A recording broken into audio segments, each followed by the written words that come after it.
Europe, England, London Heathrow, the world's busiest international airport. January 8th, 1989. It's a Sunday evening, and many passengers are headed home after the Christmas and New Year holidays. The airport is packed. In Terminal 1, passengers check in for British Midland Flight 092 to Belfast, Northern Ireland. It's a regular hour-long commuter shuttle. Security is tight.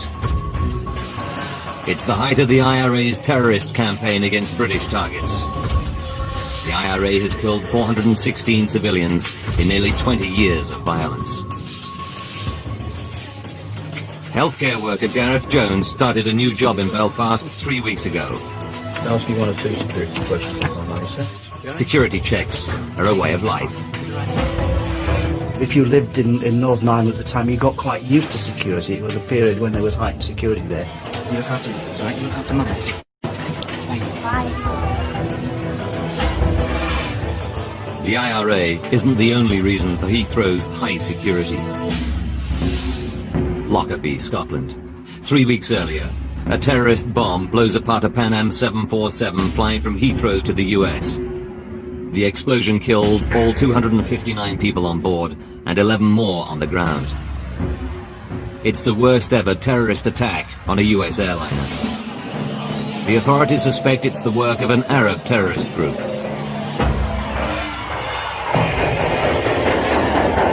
Will we leave your four-star checklist down the line then, please? Today, the passengers on Flight 092 are in the hands of 43-year-old Captain Kevin Hunt. He's one of British Midland's most experienced pilots, with 25 years flying under his belt. Air conditioning and pressurisation packs on flight. Flying with him, 39-year-old First Officer David McClelland. Tonight, they're flying an aircraft just 2 months old. Thanks, David. Thank you. It's one of Boeing's new 737-400 series. Boeing launched the aircraft a year earlier in a blaze of publicity. It boasts significant improvements over its predecessors. Its new CFM56 engines are the most powerful of their kind, and the cockpit display features state-of-the-art technology, including computerized TV screens and LED dials, which replace the traditional mechanical gauges. 7:15 p.m. Booming cars. Thanks. 118 passengers board the brand new plane and take their seats. Brakes released, stand by plane push, the brakes start engines 2 and 1 on push. Captain Hunt starts up the 2 engines. The 400 series aircraft is still new to him. He's clocked just 23 hours. First Officer McClelland has 53 hours. All pressures rising. Seatbelts on there, sir.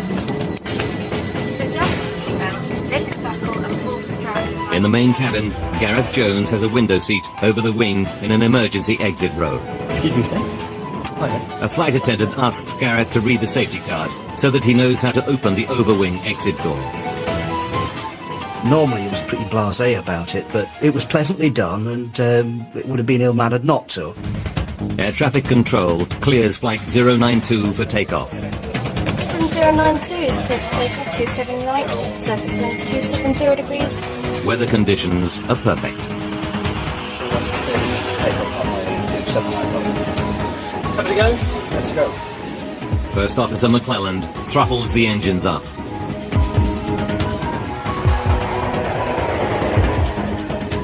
D1, rotate. Positive 5. And you're up. You're up. Hello. 7:52 p.m. British Midland Flight 092 is airborne and on its way to Belfast. Okay, 6,000 feet. Check. Debbie Griffith, age 24, is one of 6 cabin crew on board tonight. She was on standby, but managers called her in at short notice. She's been a flight attendant for 2 years. I loved the job, basically because I really enjoyed meeting the people. It was a great lifestyle for somebody of that age. Within minutes of takeoff, the cabin crew start the drink service. With the hold-ups behind them, there's a light-hearted atmosphere. Passengers know they'll be on the ground in under 1 hour. 8:05 p.m. 13 minutes into the flight. The aircraft is climbing to 8,500 meters on its way to a cruising altitude of 10,600 meters. Then, without warning, a massive bang. The aircraft starts to vibrate violently. A routine flight turns into every air traveler's worst nightmare. Up on the flight deck, Captain Hunt and First Officer David McClelland feel the vibration. What's going on?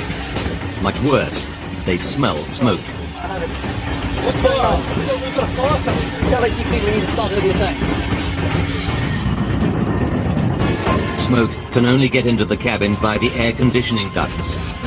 And since the aircon is jet-powered on the 737, they deduce it's engine trouble. And it sounds serious. 20-year-old student Kieran Dynan is sitting over the wing close to the engine. All he can hear is a loud clattering sound. There was a very definite grinding noise. It sounded like it was going on in the washing machine. Just back from the cockpit, in row 1 are business partners Nick Stevenson and Chris Thompson. They're on their way home to Belfast. They feel the vibration. It's so intense, they fear the aircraft is breaking up. It sounded to me as though there's somebody outside with a sledgehammer trying to get into the aircraft, trying to beat their way through the fuselage. At that point, he simply stopped, froze. Flight attendant Debbie Griffiths immediately thinks of the Lockerbie disaster. This instant sort of terror, if you like, and my first thought was, is there a bomb? A huge bang and heavy vibrations rock a British Midland flight en route to Northern Ireland. Sitting in a window seat over the wing in row 14 is healthcare worker Gareth Jones. He's busy dealing with a panicking fellow passenger. The lady that was next to me, Teresa, was distressed, so I started to talk to her to try and calm her, but also to help me because it wasn't stress-free for me either. Gareth has good reason to be worried. His seat gives him a clear view of the plane's wing. And what he sees fills him with foreboding. I could look out of the window and see trail of spark-like emissions from where the engine would be. From their seats in the cockpit, Captain Hunt and First Officer McClelland can't see either of the two engines, so they don't know about the sparks. Like all pilots, they must rely on their cockpit instrument display to diagnose the problem. The new display on the 400 Series 737 is unfamiliar to them, but it's state-of-the-art technology. Hunt and McClelland scan the screens and LED instruments. They diagnose an engine problem and shut down the faulty engine. Okay, shall I go through The terrible clunking and vibration immediately cease. The 737 is now behaving normally again. So you're approaching 1,000 level. But safety rules call for the crew to land the plane as soon as possible. Let's get a turn going for East Midlands. Hunt is in luck. Air traffic control clears him for an emergency landing at East Midlands Airport, just 10 minutes flying time away. Control, fly heading 090, be vectoring for the ILS. Roger, Midland 92, descending flight number 120.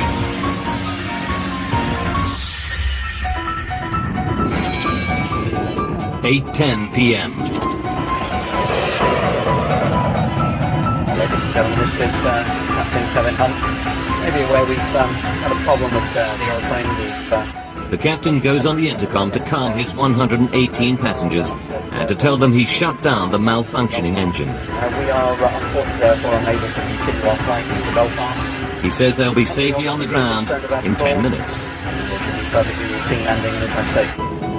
Gareth Jones is relieved to see that the problem engine has stopped throwing out sparks. He's convinced the captain now has everything under control. 8:17 p.m. The aircraft descends through 2,000 meters They're 8 minutes from touchdown. So 160, please. Flight level 40. 1 minute later, air traffic control tells Captain Hunt to make a right turn to line up with the runway. Midland 092, descend to altitude 3,000 feet. Midland 092, 3,000 feet. Check. They're on final approach. The cabin crew take their seats for the remaining few minutes.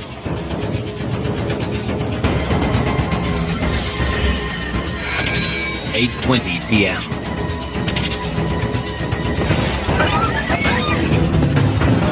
Another, even louder bang rocks the aircraft. The passengers realize that the noise must come from the plane's last remaining engine. The whole plane shook. It was like something touched the plane and stopped it in midair. And at that point, frankly, my blood just went cold. Now there are more vibrations, worse than ever. Vibration was incredible. It was almost impossible for me to focus on Chris, who was sitting in the seat beside me. And I remember thinking, if this keeps vibrating like this, the aircraft is going to fall apart. Being absolutely terrified, not really knowing what was going on. Get down. Get down. Flat 15. Air traffic control clears Captain Hunt to descend to 600 meters. They must get the plane down and fast before their last engine fails altogether. What's this going? Tell them we're going to put the other engine. Then, everything goes silent.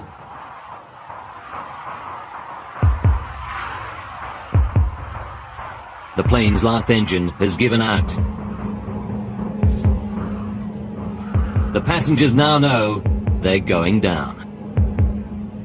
I actually can't remember the noise of wind going by the plane, just this sort of rushing sound. And the plane then dropped. It started just to go down, like going over the top of a roller coaster. I remember thinking to myself, well, there's nothing you can do about it. If him upstairs wants to take you now...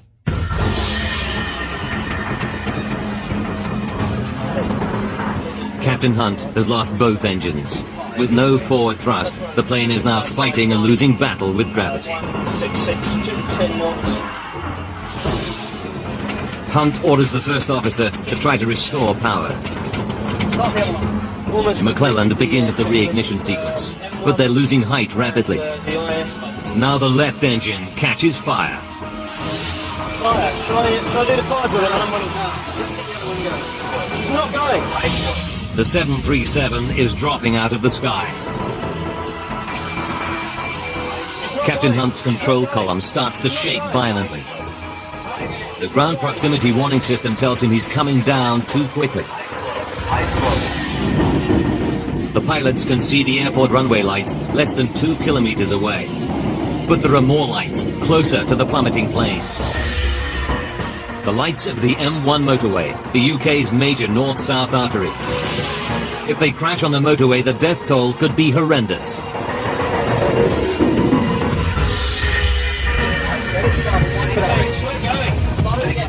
But Captain Hunt is all out of options. The ground is coming up fast. Somebody on board said, Jesus, we're all going to die. 8:24 p.m.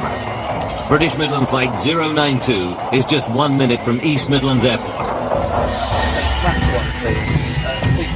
Captain Hunt can see the runway lights, but he's lost both engines, and one's on fire. His only hope, to keep the aircraft airborne long enough to crash land on the runway. The passengers haven't heard from the captain for 10 minutes, but they know they're going to crash. Stupid thoughts go through your head, like who's going to cut the grass. Part of your brain is saying, this plane's crashing, and part of it is saying, it can't be, because it doesn't happen. Now Captain Hunt can see the village of Kegworth. Desperate to avoid crashing into it, he raises the nose to stretch the glide. The 737 passes over the village at an altitude of just 60 meters.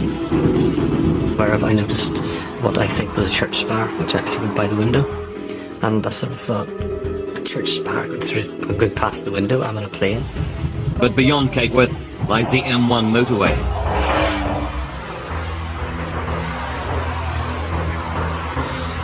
If Captain Hunt can get across this 6-lane road, the safety of the runway is just 900 meters away. Get that. Just get the other one. Get it going. It's not going.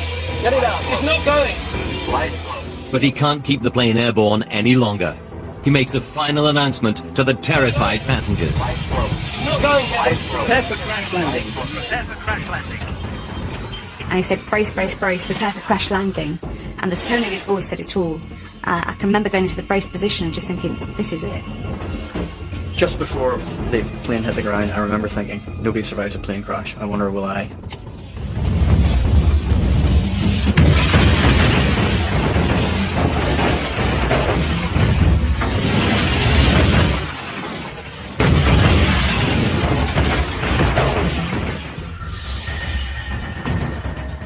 "30 meters before the motorway, the tail section hits the ground and bounces back into the air. The plane smashes through trees near the edge of the motorway. It was horrendous. It just seemed to go on forever. Sort of suck the breath out of you. It careens across the road, destroying a light on the central reservation. The aircraft slams into the embankment on the far side of the M1 and breaks into 3. I just remember being crushed and then nothing. Total silence. It comes to rest just 900 meters from the safety of the runway. Captain Hunt made it across the motorway, just. Incredibly, no cars are passing at the moment of the crash. Inside the wreckage of the 737's middle section, Gareth Jones and his fellow passenger Teresa are alive. They're sitting over the wing, the strongest part of the aircraft. Gareth is not even badly hurt. He cannot believe his luck, but the danger isn't over yet. When I opened my eyes, I could see the little bush that was on fire and thought, hang on, this is dangerous. We're right over the wing's full of fuel, we'd better get out of this place pretty quick. It's a miracle the plane's 5,000 plus litres of aviation fuel haven't caught fire. But the fuel is now pouring out of the damaged wings, and one of the engines is still in flames. If the fuel ignites, Gareth and any other survivors will have little chance. Having lived through an air crash, they could still burn to death. Gareth desperately pulls the emergency door handle, but it won't open.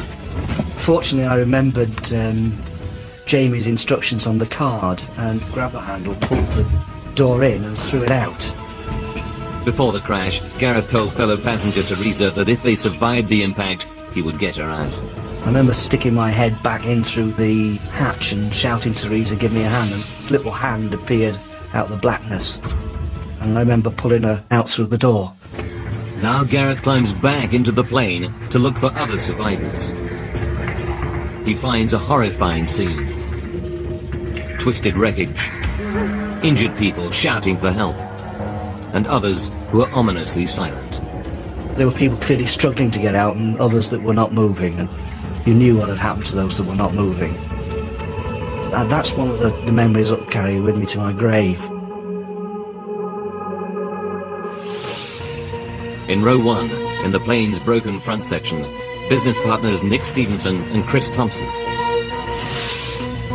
Chris is unconscious and severely injured, but Nick is one of the luckier ones.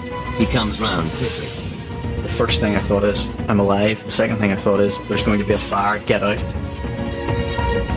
He doesn't have the strength to help Chris. He tries to get up, but a searing pain in his left leg stops him. And yet he knows he must overcome the pain to get out.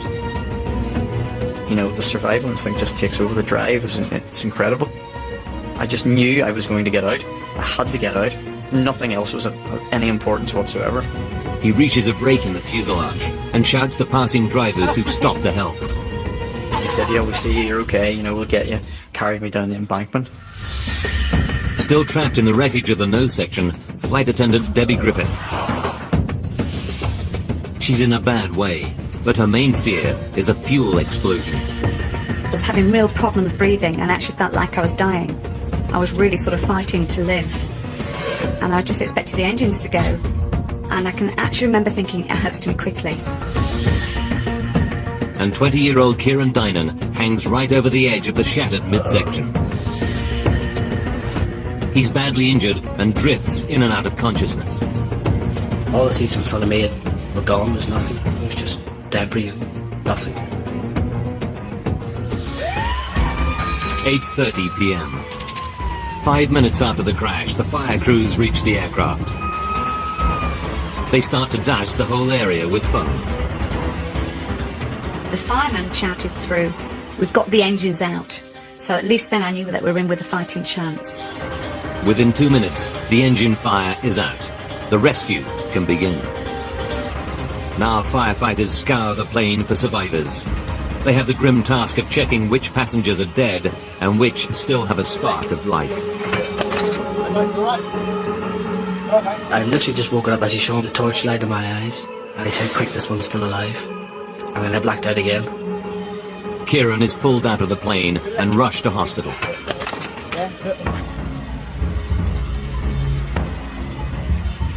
8 hours after the crash, rescuers pull the last survivor from the wreckage of British Midland Flight 092. The time is 4:20 in the morning. Of the 126 people on board, the impact kills 39. 8 more die in hospital from their injuries. Among the survivors, the 2 pilots, David McClelland and Captain Hunt. Both are seriously injured by the impact. Captain Hunt is paralyzed. The survivors have been describing what happened and praising the skill of the plane's pilots.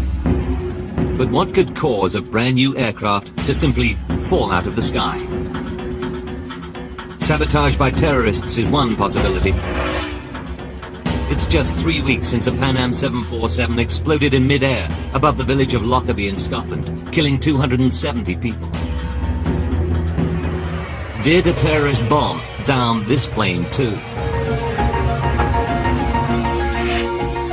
Now, by rewinding the bay and by going deep into the investigation, we can reveal what really happened on Flight 092.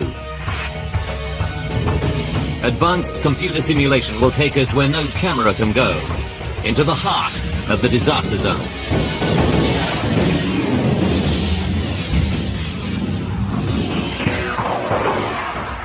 Eddie Trimble is the chief investigator from the UK's Air Accident Investigation Branch. He's worked on all the major air disasters in the UK over the last 30 years. When news of the Kegworth disaster breaks, Trimble's team of 9 crash investigators is still in Lockerbie, scouring the wreckage of the downed Pan Am plane. Now he fears another terrorist outrage has claimed lives on British soil.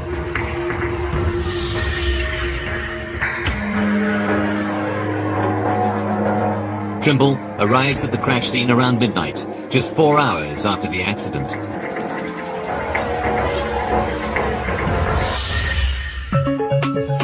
As the hours pass, he finds none of the telltale signs of damage from explosives.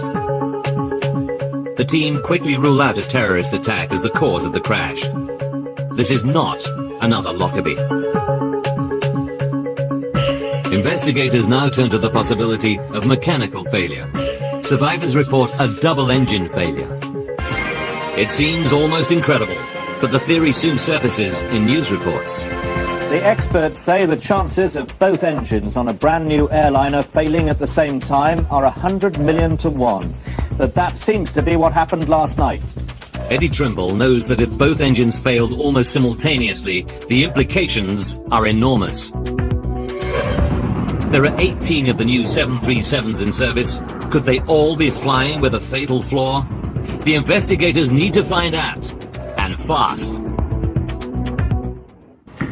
Chief Investigator Eddie Trimble and his team of 9 scour the crash site of British Midland Flight 092.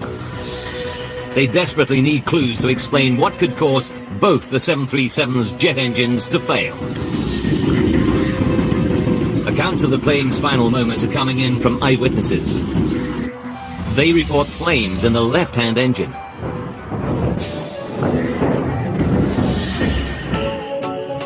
Trimble starts to probe the left engine. It's not an easy job. The crash impact seriously damaged it. But he soon finds something that's clearly not crash-related. The fan blades. Most of them are severely damaged or fractured. Trimble concludes that the fan blade fracture threw debris deep inside the engine. The resulting damage was fatal.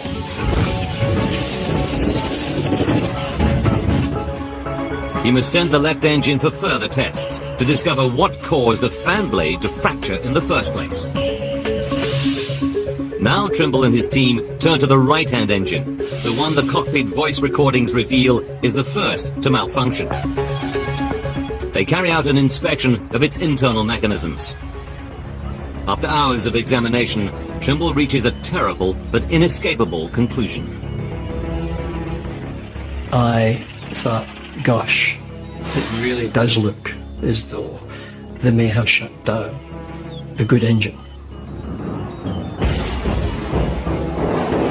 Trimble realizes that when the left-hand engine starts to go wrong, the flight crew inexplicably shuts down the perfectly good right-hand engine. Now the whole focus of the investigation shifts.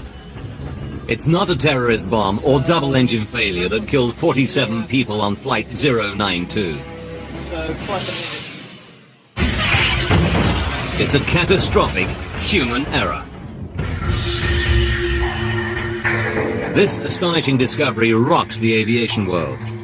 How could such experienced pilots shut down the wrong engine on a brand new aircraft?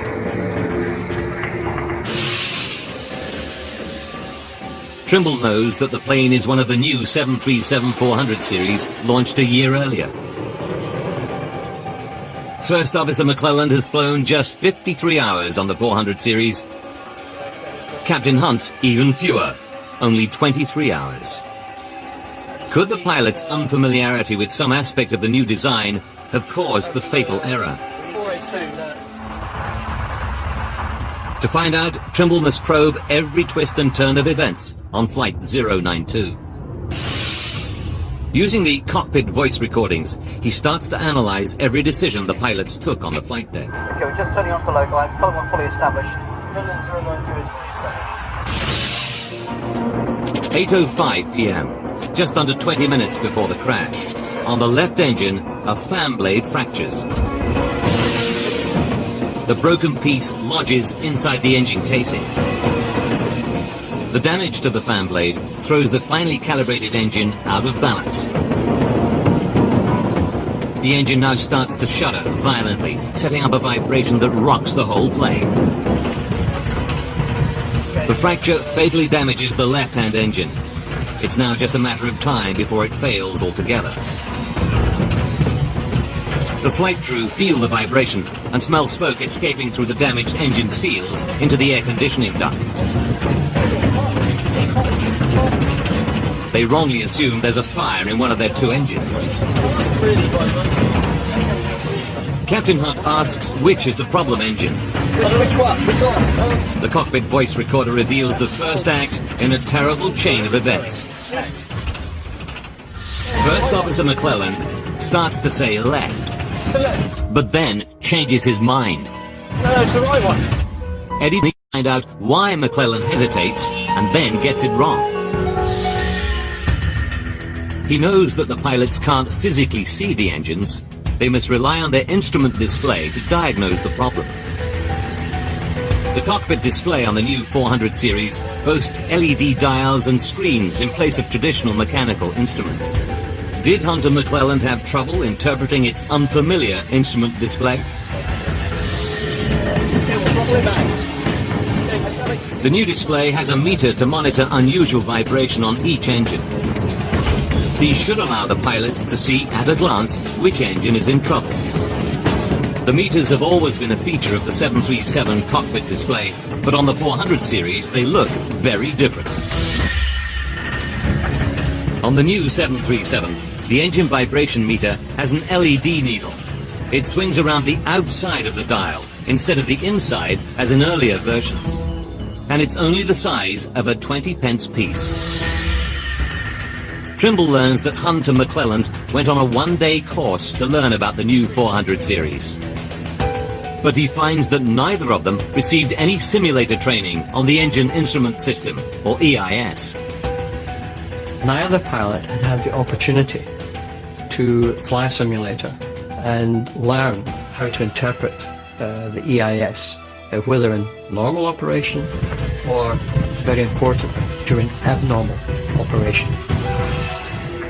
The crew's unfamiliarity with the new plane means they lose their first opportunity to diagnose the problem correctly. But it's still a mystery why they reach the conclusion that it's the right-hand engine that's malfunctioning. The cockpit voice recordings give Trimble another clue. Can you smell that? Well, it doesn't really something. When the pilots smell smoke from the damaged engine, they know the only way it can reach the cockpit is via the air conditioning system. Can you smell that? There's a fog coming through. In Captain Hunt's experience, the air conditioning on a 737 is powered by the right-hand engine. Which one is it? No. He assumes that is where the smoke is coming from. Probably back. Probably back. But Boeing has made another change to the latest 737. On the new planes, the air conditioning is powered not just by the right engine, but also by the left-hand engine. 8:07 p.m. Misled by the smoke, the pilots miss their second chance to diagnose the left-hand engine as the problem. Now, First Officer McClelland throttles back and shuts down the perfectly functioning right-hand engine. Everything seems to return to normal. The heavy vibration and banging has stopped. Ladies and gentlemen, this is Captain Hunt. As you've been aware in the cabin, we've had some smoke and that's... A relieved Captain Hunt even goes on the intercom to tell passengers what he's done. Shut the right engine down as a result. We can't be... But Hunt's mention of the right engine confuses many passengers. Student Kieran Dynan recalls seeing sparks and flames coming out of the engine on the left-hand side of the plane. I thought it was strange. Why is he turned off the good engine?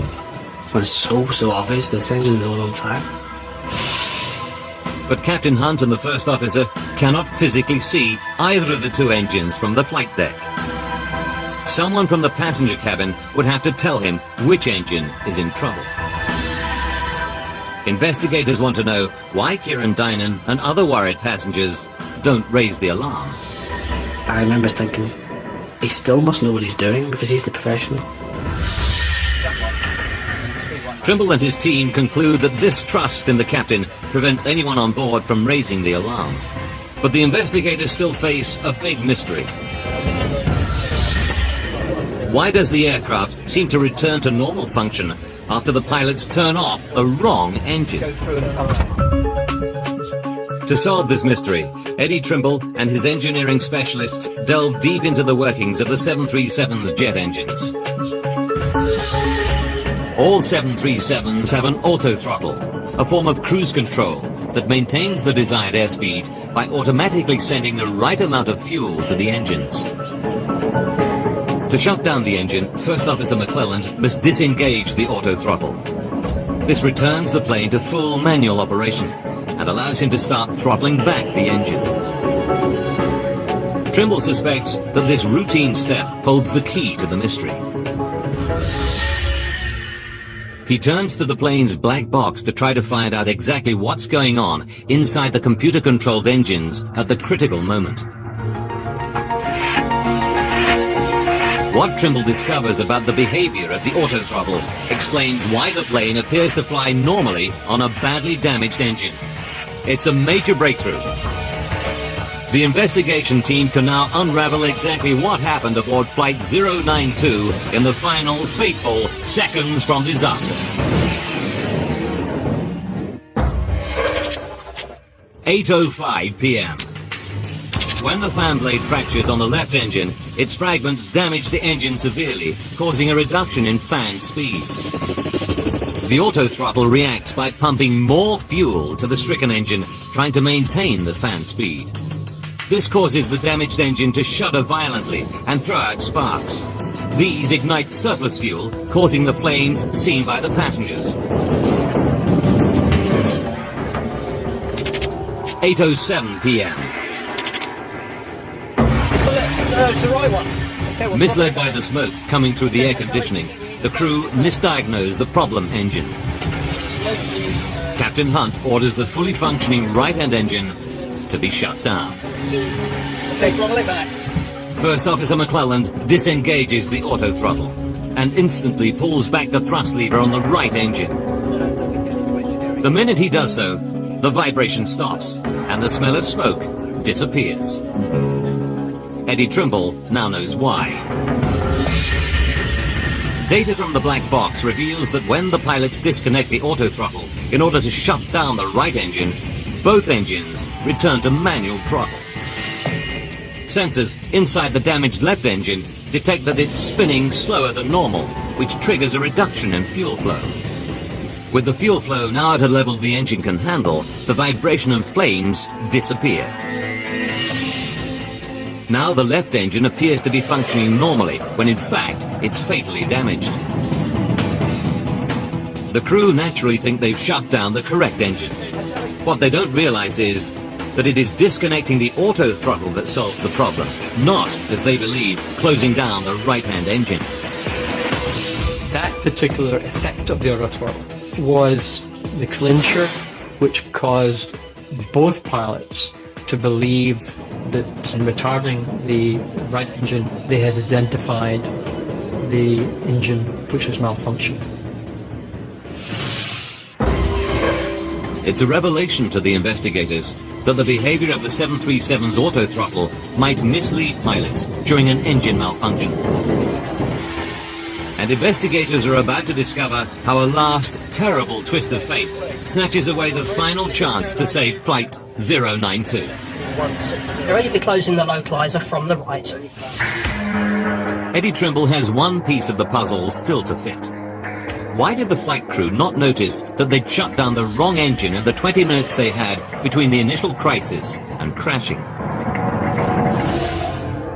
Trawling through every nuance in the cockpit voice recordings, Trimble finds a poignant moment. 12 minutes and 15 seconds to disaster. The plane seems to be back to normal, but Captain Hunt's training tells him that after an in-flight crisis, it's essential to review all decisions to make sure no mistakes were made. What did we actually get? We got vibration. But just as he starts his review, air traffic control interrupts him. The surface wind is indicating westerly at 5 knots. They clear Captain Hunt to descend to 1,200 meters for landing in 12 minutes' time. He does not resume the review of events with his first officer. Had he continued, he may have spotted his error. But tragically, the crew missed their last chance to prevent the crash. 4 minutes and 40 seconds to go. Long approach now. Check. Take flaps 1, please. Speed 1, please. The pilots increase throttle to the left engine to control their descent. What they don't realize is this act will deal the engine its fatal blow. Increasing the fan speed throws more debris from the fractured fan blade deep into the engine. What's going? Losing the thrust. Okay. Tell them we got to put It's now tearing itself apart, and the runway is still 21 kilometers away. 1 minute to go. The engine loses all power. It now catches fire. Got a fire in the number 1 engine. No, forget that. Just start the other one. Get it going. Captain Hunt has run out of time. He's lost both engines. In desperation, he tries to restart the right-hand engine with a windmill start, using the plane's speed to spin up the engine blades. She's not going. Get it out. She's not going. High flow. She's not going. High flow. But it's too late. Their airspeed is too low. Hunt pulls the nose up to stretch the glide. He keeps the aircraft in the air long enough to clear the village of Kegworth. But Captain Hunt knows it's all over. 10 seconds from impact. Captain Hunt makes his final announcement. Not going down. Prepare for crash landing. Prepare for crash landing.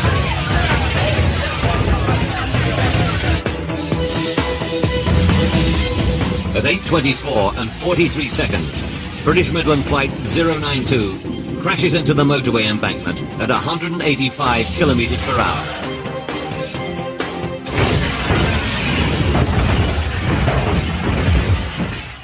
Midland 092, this is East Midlands radar, do you read? Midland 092, this is East Midlands radar, do you read? Midland 092, East Midlands, do you read? The plane comes to a stop just 900 metres from the airport runway. But 5 months after the crash, there's a final twist in the tale. A shocking discovery that grounds more than 30 of Boeing's brand new 737-400 aircraft worldwide. June 1989. 5 months after the Kegworth crash, 2 more Boeing 737-400 series aircraft suffer identical fan blade fractures in flight. In both cases, the pilots read the signs correctly and land safely. The Civil Aviation Authority has tonight grounded all Britain's Boeing 737-400 aircraft. Aviation authorities around the world ground all planes with the same type of engine for urgent inspection. CFM, the engine's manufacturer, discovers a design fault in the fan blades. Running at maximum power above 7,600 meters, the low air density sets off a previously undetected vibration in the blades. The resulting stress can lead to fractures. It emerges that the engine was never tested in flight. The 737-400 aircraft and its engines are an upgrade of the 300 series. The engine was only bench tested in a laboratory. A flight test was not mandatory. If it had been, the potentially catastrophic vibration effects on the blades might have been detected. The engine manufacturer has to redesign the engine and refit 99 400 series aircraft. Aviation regulations now require manufacturers to flight test all new engines. Just over 18 months after the Kegworth air crash, the Air Accident Investigation Board publishes its report. It concludes that although the pilots made an error in shutting down the wrong engine, there were mitigating factors. The pilots had received no flight simulator training for the 737-400 series. That meant the first time they faced an emergency, it was for real. The vibration meters weren't prominent enough. And if a member of the cabin crew had alerted the captain to the flames coming from the left engine, which he couldn't see from the cockpit, the crash could have been averted. But for the survivors, the flight crew are heroes. It was just very, very sad that it was so close to have made it. And, you know, to have those 2 pilots put at such risk and to have worked so hard to have got so close, it's upsetting. The lessons learned from the Kegworth crash have had a wider impact on aviation safety. Boeing redesigned cockpit displays for new aircraft, making them easier to interpret. Simulator training is now mandatory if the design of an aircraft changes substantially. And airline training around the world now emphasizes and encourages full communication between cabin and flight crews, particularly during an in-flight emergency.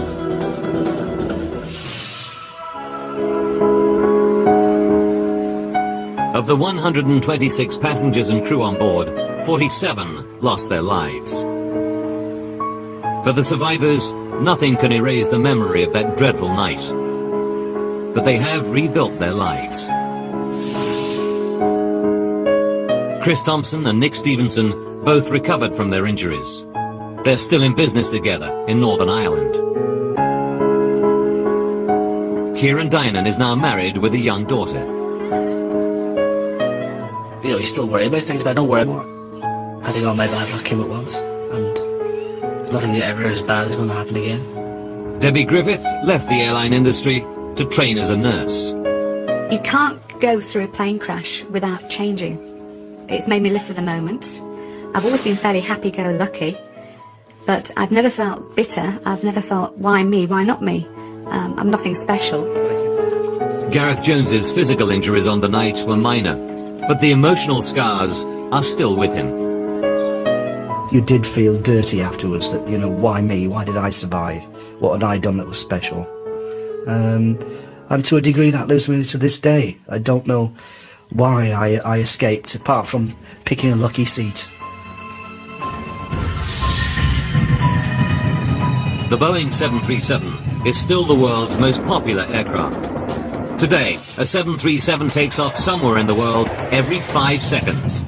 Its safety record is one of the best in aviation. It's sitting over the wing, close to the engine. All he can hear is a loud clattering sound. There was a very definite grinding noise. It sounded like heaven was going on in the washing machine. Just back from the cockpit, in row 1, are business partners Nick Stevenson and Chris Thompson. They're on their way home to Belfast. They feel the vibration. It's so intense, they fear the aircraft is breaking up. It sounded to me as though there's somebody outside with a sledgehammer trying to get into the aircraft, trying to beat their way through the fuselage. At that point, he simply stopped, froze. Flight attendant Debbie Griffiths immediately thinks of the Lockerbie disaster. This instant sort of terror, if you like, and my first thought was, is there a bomb? A huge bang and heavy vibrations rock a British Midland flight en route to Northern Ireland. Sitting in a window seat over the wing in row 14 is healthcare worker Gareth Jones. He's busy dealing with a panicking fellow passenger. The lady that was next to me, Teresa, was distressed, so I started to talk to her to try and calm her, but also to help me, because it wasn't stress-free for me either. Gareth has good reason to be worried. His seat gives him a clear view of the plane. She was on standby, but managers called her in at short notice. Yeah. She's been a flight attendant for 2 years. I loved the job, basically because I really enjoyed meeting the people. It was a great lifestyle for somebody of that age. Within minutes of takeoff, the cabin crew start the drink service. With the hold-ups behind them, there's a light-hearted atmosphere. Passengers know they'll be on the ground in under 1 hour. 8:05 p.m. 13 minutes into the flight. The aircraft is climbing through 8,500 meters on its way to a cruising altitude of 10,600 meters. Then, without warning, a massive bang. The aircraft starts to vibrate violently.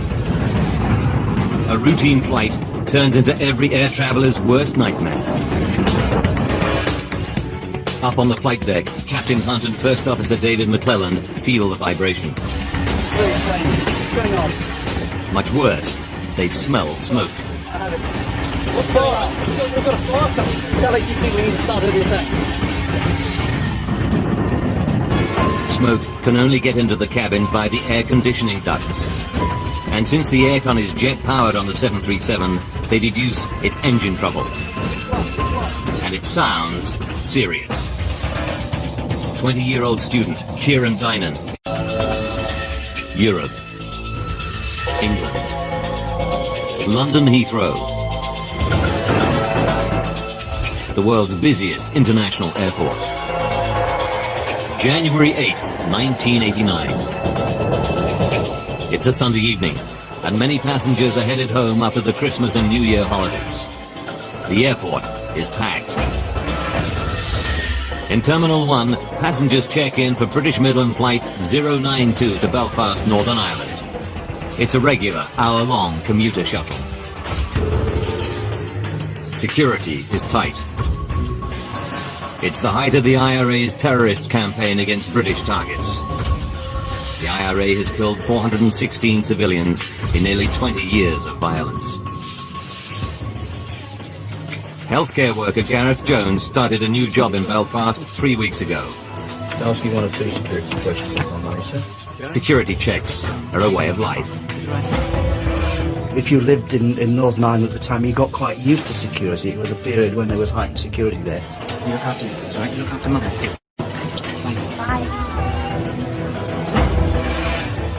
The IRA isn't the only reason for Heathrow's high security. Lockerbie, Scotland. 3 weeks earlier, a terrorist bomb blows apart a Pan Am 747 flying from Heathrow to the US. The explosion kills all 200. His aircraft is still new to him. He's clocked just 23 hours. First Officer McClelland has 53 hours. All pressures rising. Seatbelts on there, sir. In the main cabin, Gareth Jones has a window seat over the wing in an emergency exit row. Excuse me, sir. Hi there. A flight attendant asks Gareth to read the safety card so that he knows how to open the overwing exit door. Normally he was pretty blasé about it, but it was pleasantly done, and it would have been ill-mannered not to. Air traffic control clears flight 092 for takeoff. 092 is clear for takeoff, 27 right, surface winds 270 degrees. Weather conditions are perfect.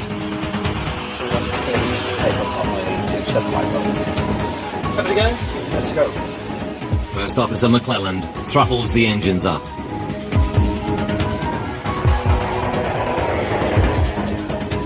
V1, rotate. Positive climb. And gear up. Gear up.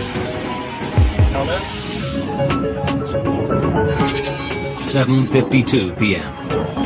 British Midland Flight 092 is airborne and on its way to Belfast. Okay, 6,000 feet. Check. Debbie Griffith, age 24, is one of 6 cabin crew on board tonight. 59 people on board and 11 more on the ground. It's the worst ever terrorist attack on a US airliner. The authorities suspect it's the work of an Arab terrorist group.